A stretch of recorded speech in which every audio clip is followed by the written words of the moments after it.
Hey, welcome to Transform Your Workplace. It's your host, Brandon Laws. Thanks for the download today. Today's episode is brought to you by Xenium HR. The demands of HR and payroll, it never ends. Small and medium-sized businesses are drowning in the ever-changing demands of HR administration, compliance, and payroll. It's not right. You shouldn't have to lose your focus on growth to take care of your people. And that's why Xenium created the HR plus payroll model so you can get the extra bandwidth you need to focus on your people and your business. Learn more about Xenium's complete HR plus payroll solution at xeniumhr.com. All right, I am excited for today's episode. The guest is Tony Frazier. Tony is the center director of the Salem Kroc Center in Salem, Oregon. And what's really fun is that he is the husband of one of Xenium's amazing senior HR business partners, Colleen Frazier, and she connected us because Tony's doing some amazing things. He's an inspiring and visionary leader. And when he started at the Salem Kroc Center, the culture wasn't all that great. The leadership needed to realign. And Tony did such a great job of not only in casting the vision and connecting people to that vision, but help develop and mentor people and being the strategic and visionary leader that this organization, who, by the way, is mission-driven, needed at the time. And so Tony shared his whole story about what he started doing, how he developed leaders from within the organization, why emotional intelligence is one of the most important aspects of leadership, and how to make tough decisions. I know you're going to enjoy this episode. Make sure to connect with Tony on LinkedIn. I'm on LinkedIn as well. Love to hear how you're using this content to transform your own workplace. So feel free to connect with me. I love hearing from listeners. Enjoy the conversation with Tony Frazier.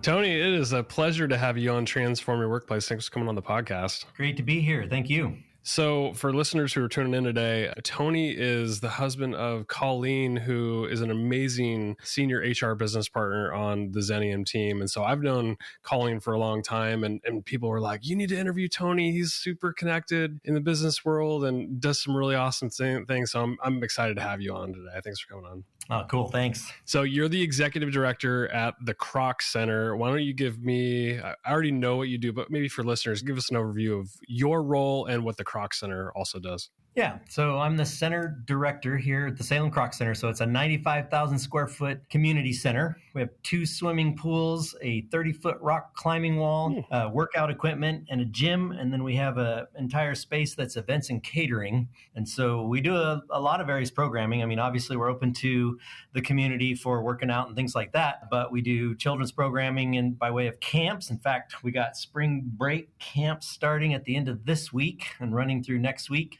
And then we do high school age programming now as well, helping students finish up their GED. We have a GED program on site now, and workforce development skills, which is a big one for young people today, kind of getting their head straight about work and moving forward. So we do all that here at the Croc Center, along with running various community programs and so forth.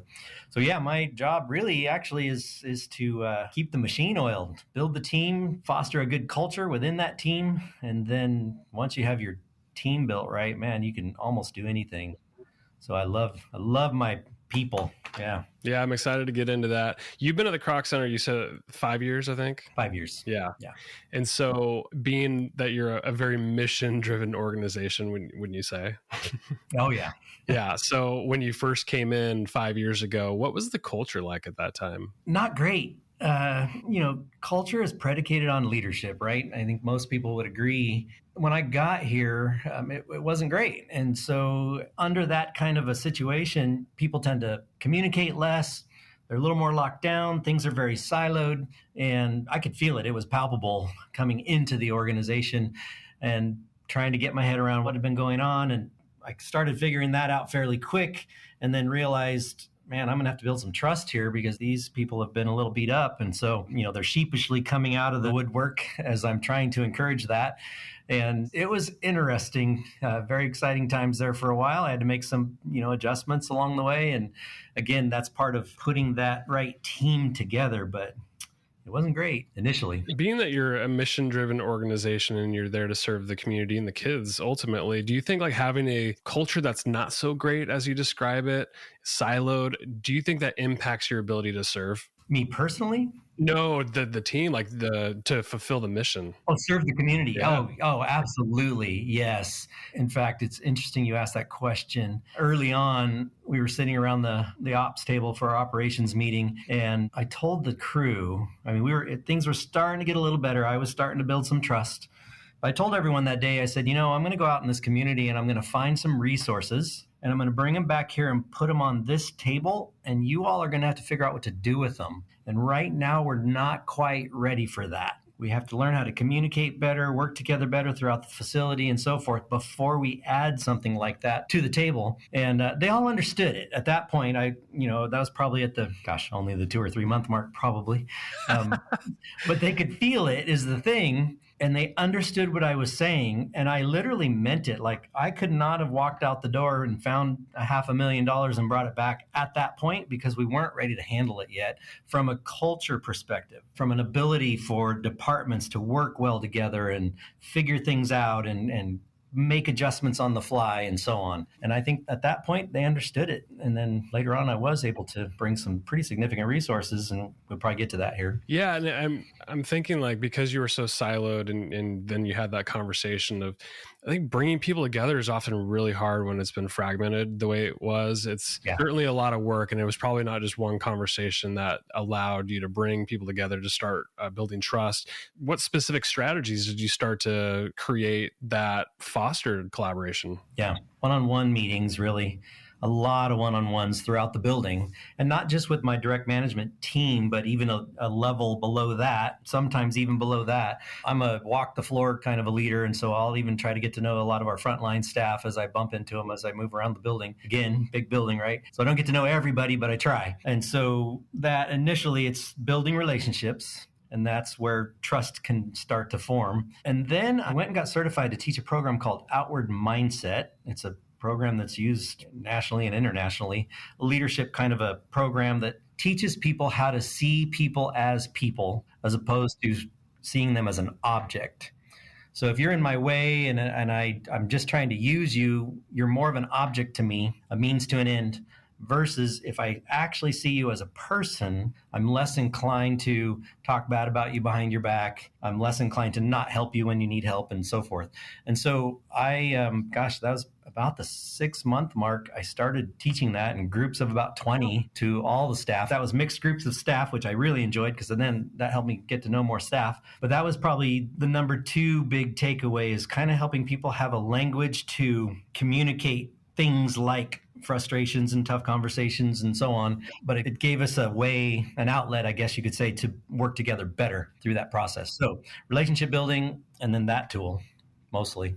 In the HR world, we call that like building a psychologically safe work environment where you're putting in the work to allow people, like see people for who they are as human beings, and that they're human beings outside of work just as much, and allowing people a safe space to be themselves and to bring up issues as they come up. It's not being met with resistance and fear and all that. You're trying to create a culture of trust and relationships. And that safe place is key. And the space where it's okay to fail, right? I mean, we don't want catastrophic failure, but we have to be able to fail so that we can learn to move forward. And most of my team now understands that, I'd rather be moving, making the best decisions that we can in the moment so that we can continue moving forward versus waiting till we have all the answers and then move. That just frustrates people, actually. So yeah, I certainly wanted to build that platform of safety, because that's when you start getting your best performance, your best innovation. People aren't afraid to put their ideas on the table. We can talk about those ideas. Everyone feels heard. We can pick a direction that everyone can get behind, even if their idea didn't get sold that day. I just love working like that now. I don't ever make a decision here in a vacuum. And I think all my staff would attest to that. Usually when big decisions have to be made, there's more than 3 people in the room, if not 5 or 6 sometimes. And then 2, I kind of jokingly say my staff don't let me go to a meeting without somebody keeping tabs on me because I don't want to make promises they can't keep. But it's kind of not a joke either. So we work together well that way. I believe that like knowing who you are and what you stand for can drive our success. You know, you call it mission, vision, purpose, whatever. But how did you maintain that vision throughout all the challenges early on, and maybe even like refine it to the point where you brought people along to the mission? So I'm mission driven as an individual, right? And so I tend to align, and I've done it in the last 3 organizations. I tend to align the vision of the organization with the fact that I'm mission driven. So as we come up with a vision and a mission and things like that in an organization, it's very much aligned with who I am. And those are facilitated conversations, and it just happens to end up that way. But I think part of that is how I roll. Once people see that I'm focused, and once I cast the vision of where we're going, people start to align with it, even if they're not fully sure how it's going to work. So part of that is the leader's ability to create that confidence that the team can accomplish a thing, right? And really, for me, the basis of it is my own personal mission and vision. And my vision is to inspire others to challenge the status quo. So I do that with my team.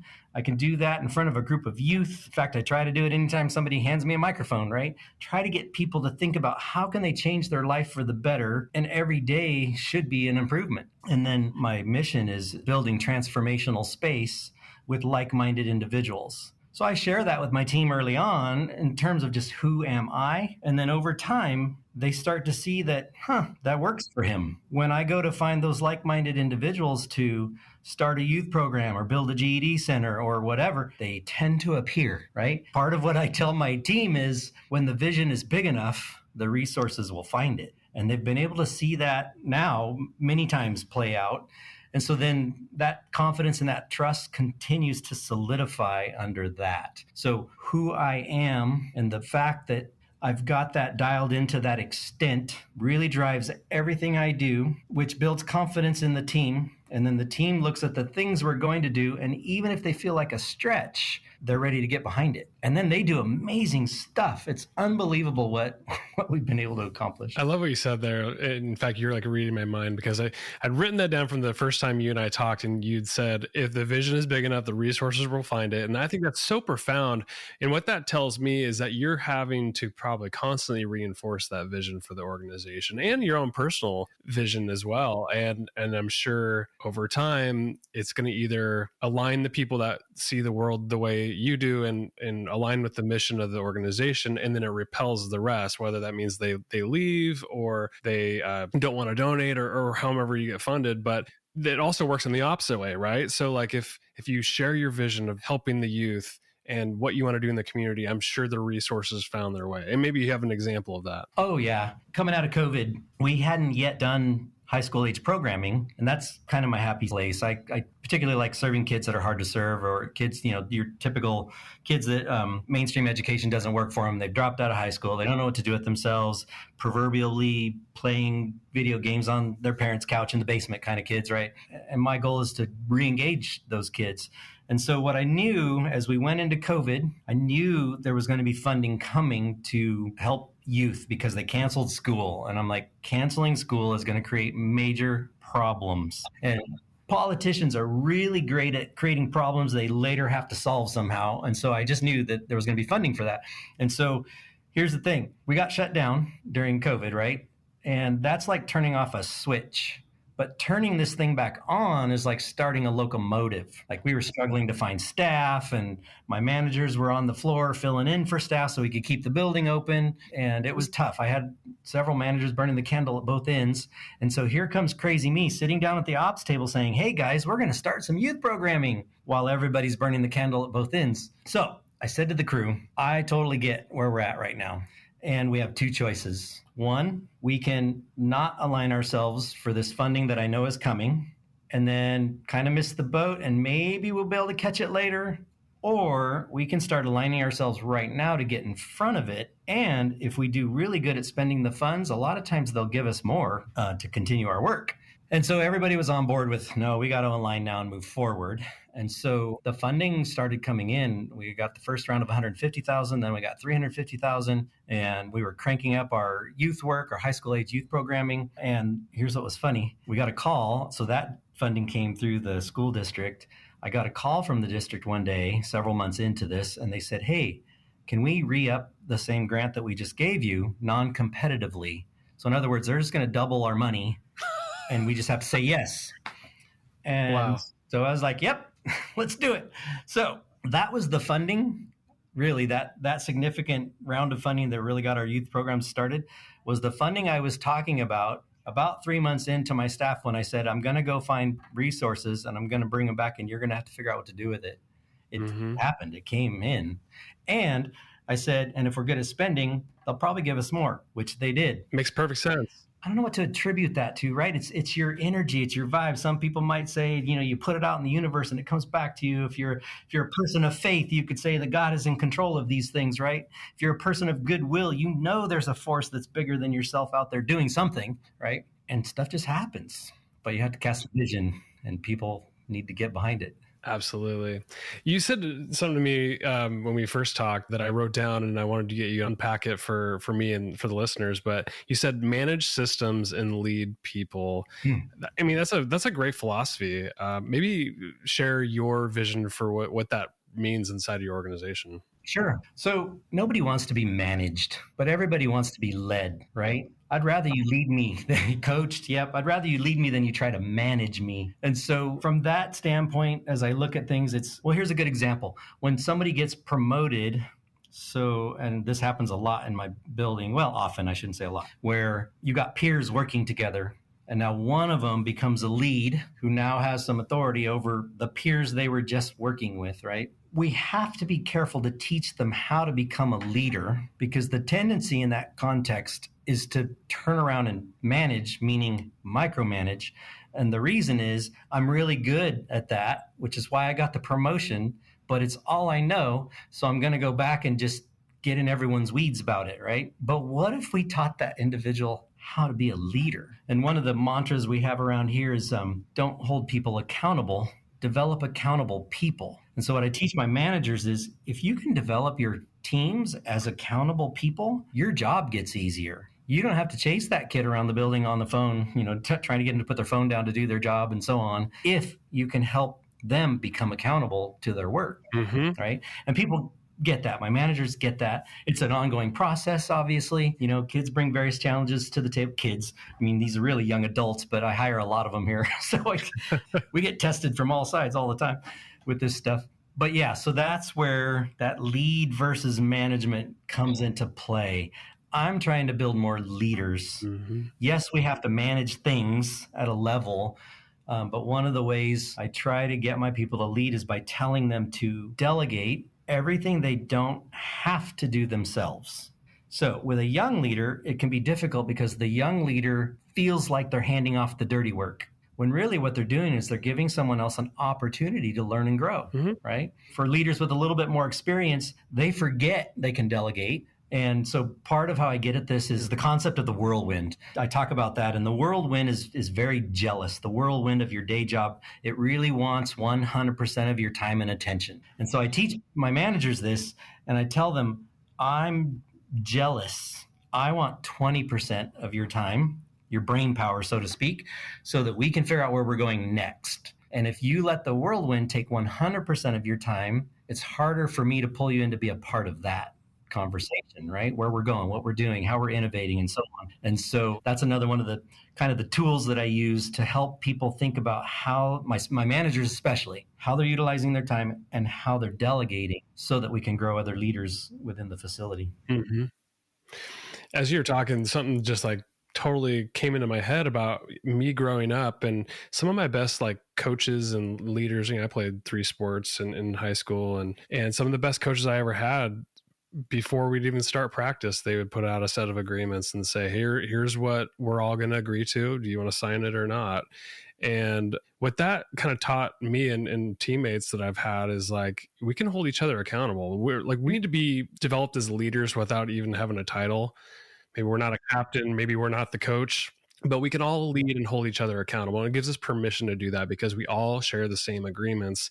And I think you could do that inside of an organization. It sounds like you did something similar to that with any of your leaders. Before they become a leader, they probably need to have some sort of leadership contract or something that we're agreeing to. And that probably aligns the team pretty well. Yeah. I mean, a lot of it now is simply how they see me rolling with them. And then what's really fun is to see them modeling that to their teams, right? Or talking about how something worked because they employed something that they're learning, right? Because I can't touch everyone in the organization, but if I can build a good management team of leaders, it starts to trickle down. And so at the 5-year mark here, or almost 5 years, I've actually heard some frontline staff repeating some of the things we talk about at the highest levels of the organization, right? And so I'm like, it's working. Sheesh, I really want my frontline staff to not just be checking in for a job. I want them to know that that function that they do here when they come to the Croc Center is part of something bigger. And I want them to feel it viscerally and be connected with it so that it's not just a job. Now, are we super great at that? No, but we're getting there. And part of that is helping that frontline staff feel cared about as a person. We've developed some other tools where we ask them what their goals are and how can we help you meet those goals. Maybe it's college, maybe it's trade school, maybe it's a better paying job. I know they're not going to be, 30-year careers here. So my question is, what can we do to develop this young person so that they're a better member of community when they leave? And that's where we operate from. You and I were talking about decision making at one point, and I mean, as a leader, decision making is so challenging. It's a skill that's developed over years of experience, and we still don't get it right. But how do you balance the difference between emotional decision making and rational or logical decision making? Because I know for me, like when your emotions are heightened, you're probably not clear headed. So what do you do in that situation to make sure that you're making logical decisions? So unpack that. Right. That's an interesting question because it's emotion plays into everything with everyone, right? It's messy. Exactly. And perception is everything. I teach that quite a bit too, right? If one of my team leaders thinks they're not doing something and I'm catching it differently, I'm like, but you got to understand perception, their perception of what's happening right now is what matters to them, right? So when it comes time to make tough decisions, the way I say it is sometimes I have to take my emotional hat off and put on my logical hat and move through a process, right? So especially with like a personnel transition, those types of decisions are never easy, and they shouldn't be. If they're easy for you, you better check your heart, right? Because you don't have enough empathy, but they're never easy. But they need to be done. As a leader, your entire team is looking to you to make that hard decision, especially if someone's bringing down the team or, they're kind of doing things that are, I call it rowing the boat in the opposite direction. And so it's the leader's job to fix that. Now, we can give our chances, our opportunities, our work programs, our, all the stuff that we do to try to correct the behavior. But at some point, if it's not happening, the hard decision has to be made. And for me, that's where I just got to put my logical hat on and ask myself, what is best for the cause? What's best for the team? What's best for the cause? And that's usually what gets me through those toughest times. I do have one little illustration. When I first got here, the marketing person that was on staff at the time, she was mishired, but that was before me. And so I got to know her, and we started talking about the next review that was coming up. And the challenge with that was she had great reviews because the leader before me didn't have the guts to do what he should have been doing, right? And so I'm handed this and I'm like, I feel for her.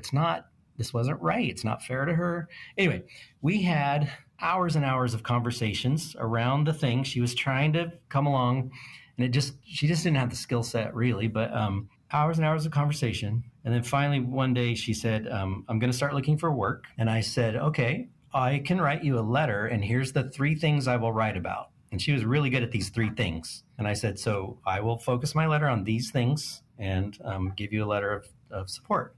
And so she was thankful for that. Anyway, the transition moved forward. So here's the thing. We're standing at the coffee line. I have a cafe in the building. Standing at the coffee line one day, and she leans over to me and she says, thank you for letting me keep my dignity. That's powerful.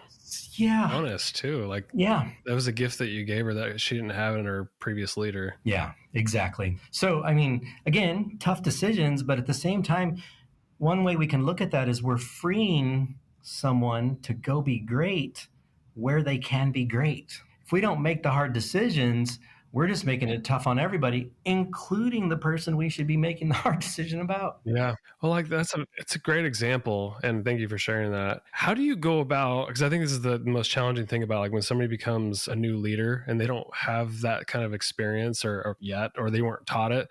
How do you go about bringing new leaders along to that way of coaching and leading people? Because that is a skill that somebody is not going to, unless they had an amazing leader like you who's like kind of mentored them, they're probably not exposed to that kind of leadership. So how do you go about bringing people along and developing them? I have the luxury in my job with the team that I have that does such great work. I have the luxury of being able to spend however much time I need to with a leader.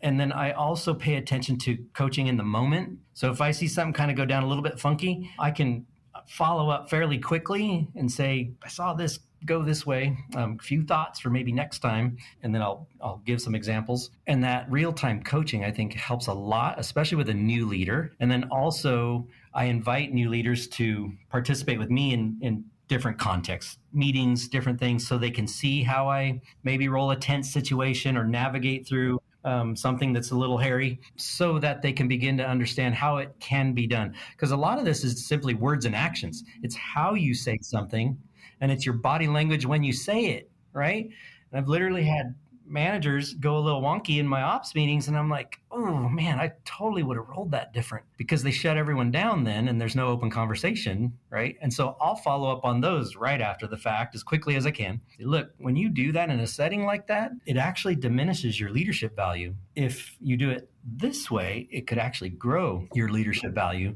And usually what I'm telling them at that point or sharing with them is, I want you to work on your executive presence, how you present yourself in front of others, how you present yourself in a meeting, how you say things, your body language when you're saying it, and so forth. Yeah. And that it takes time and experience and like we talked about earlier with making mistakes and learning from them. And we're gonna make mistakes like that. I think that's the coaching in the moment is the gift for your leaders to keep developing. So I appreciate that. Where did you learn all of these things? I mean, were there books that inspired you? Did you go through some fancy leadership curriculum? Did you just have really good mentors? Like, is it all the above? What is it? I'd say it's kind of all the above. I'm looking at my bookshelf over here that I let people borrow books off of, and it was a lot of books. So early on, I remember thinking, I'm not a leader, right? And I keep getting pulled into these places where I'm just volunteering, I'm just filling in, trying not to assume the title of leader. And finally, one day, I kind of woke up and realized I keep ending up in leadership spaces. I better learn how to do this. And then I did have a mentor. I wasn't a reader at the time, really, and I had a mentor that basically told me to get over myself and start reading. And so I picked up leadership books and just got sucked into them. And that's eventually how I defined my personal life vision and mission and so forth. And some of it's a little bit natural in terms of who I am and my personality, but a lot of it is I want to be better at this. How do I be the best leader I can be? And some of it was having bad leaders along the way. Like, oh, I don't want to be like that. And then there's a great book called Multipliers. I don't know if you've read it. Yeah, I've read it. Yeah. Yeah. But so that book kind of breaks down how we can get in our own way sometimes, even with our, if we're a very outgoing and visionary type of leader, even some of those things can diminish the team's performance if we're not aware and rolling those things correctly. That's one of my favorite books, actually. Yeah.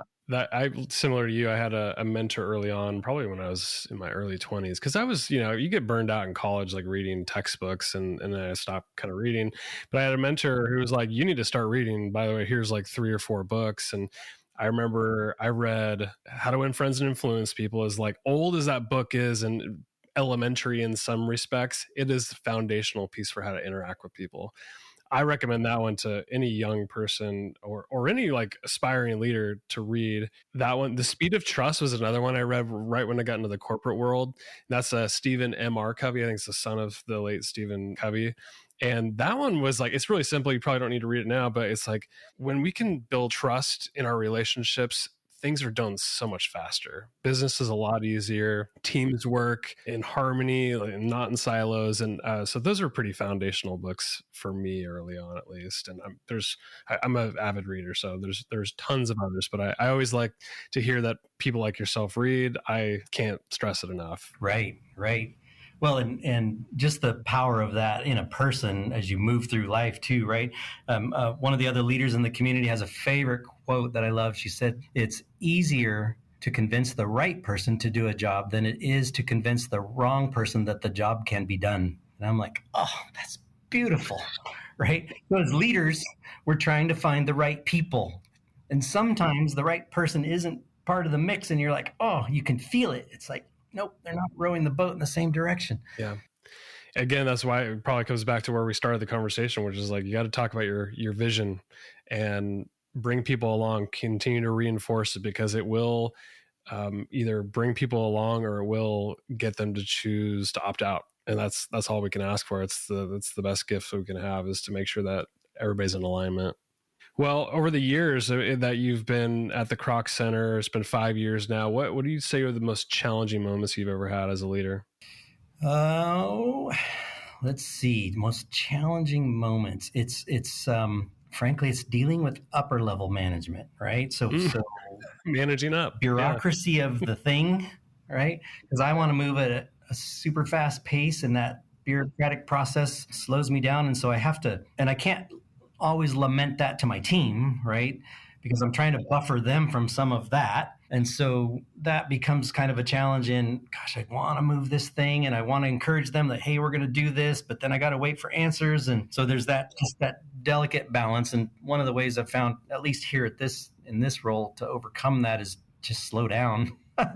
Try not to move so fast, which I'm not used to, but I've adjusted to the pace a little bit, and we've been able to do some cool stuff. So yeah. Yeah, that's great. Well, as we kind of close out this conversation, if you could speak to anybody who's listening to this and saying, like, thinking they work inside of a culture that's not where they want it to be, and they need to go through a culture transformation like you've been through, what are some of the key areas to start for them? Whew, that's deep, but I get it, right? So people are hard. People bring everything to the table. You know, you hire someone for a set of skills that are on a resume or what you talk about, and then by golly, the whole person shows up to work, right? All the baggage, all the stuff, and even more so today, and especially after COVID, that raised levels of anxiety and so forth. I get it. People are hard. We just have to understand that. But people are people. They're human just like us, and so we need to see them as such, right? And then as we try to navigate the murky waters, there's a couple things I usually talk about in this space. One is, if you have the power within you to affect positive change within an organization, by all means, utilize that power and try to do your best to affect change. The other track is, if you're trying to do that and you keep hitting a wall and it just doesn't seem to work, maybe it's time to move on. Like, I don't begrudge anyone who finds themselves in a place where they can't grow, they can't learn, they're held back, so to speak, by, who knows, micromanagement leaders or whatever. It's okay to move. It's okay to find a better place, because you're working on you also in that context, right? Put some effort in, give it a chance, and if it's not happening, maybe it's time to move. All of that's kind of wrapped up into that hard space. And the other thing is, know who you are. I can't stress this enough. If you talk to anyone on my management team, they'll give you an earful of Tony's mantra on this piece, and it's know who you are. Because if you know who you are, that helps you navigate forward, right? And part of what I like to say is there's this empty space inside of everyone, inside of your soul, that must be filled with something bigger than yourself. And when you understand who you are as an individual and what you want to accomplish in life, that begins to fill that space in your soul. And some people tell me, well, Tony, I'm not a visionary like you. And I say, you don't have to be a visionary. But what you do have to do is find someone whose vision you can get behind, that resonates with your soul, and get behind that vision and support it. And you'll fulfill the same need. Yeah, that's well said. You said something to me when we were talking before, and I was like, oh my gosh, this is so true. Is if you can't fulfill that purpose, that need, with something like that, you're often going to fill it with something that's not so healthy. Right. That's not a good place to be. Yeah, exactly. Well, Tony, I appreciate you coming on. This has been a really fun discussion. It went a lot longer than I anticipated, but this is just so fun. What do you want to leave people with? Either a parting thought or invitation to connect with you, anything like that? Yeah, I mean, you can always find me here at the Salem Kroc Center. If you Google that, our stuff will come up. Happy to chat over coffee or, just ideate over stuff. I love thinking about visionary things and coming up with new, cool, creative things to do. My staff tries to hold my feet to the floor sometimes, which I love. So let's have some fun doing that if you're interested in a chat. And then again, I would say, search yourself. Know who you are. What started me down that path was a book by Simon Sinek called Start With Why. That's a good book to read and start to figure out how do you define your own statements, really is what it boils down to. Like, I struggled to get that stuff on paper for a long time. And here's the thing. Some of you are going to hear this and you're just not going to be ready to put that kind of time, energy, and effort into discovering your own life vision and mission. But at some point, you're going to be ready. And then you're going to dive down that rabbit hole until you've locked it in. And I want to encourage you to do that, because once you know who you are, once you've defined that, it frees you to say no to all the right stuff that you should be saying no to, and focuses you on your cause and your mission. My guest today has been Tony Frazier. Tony, I so appreciate you coming on the podcast. Thank you very much. It was a joy.